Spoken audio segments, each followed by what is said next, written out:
Hi everyone, in front of me I've got a DOOGEE Note 56 Pro, and let me share with you how to allow unknown sources on this device.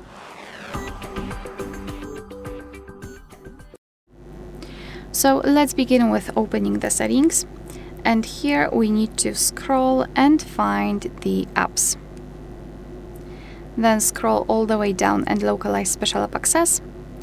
Scroll down and find install unknown apps.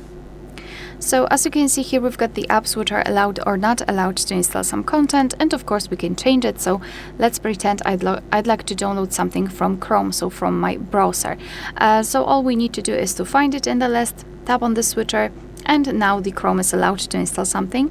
Be aware, because you're doing it on your own responsibility. Third-party apps aren't verified usually, so you may put your data and actually whole device at risk. So remember about that and choose the apps wisely. Of course, you can always remove previously granted permissions. Just tap on the app and tap on the switcher, and now you can see that the Chrome is not allowed to install anything. Alright, so that will be all. Thank you so much for watching. Please hit the subscribe button and leave the thumbs up.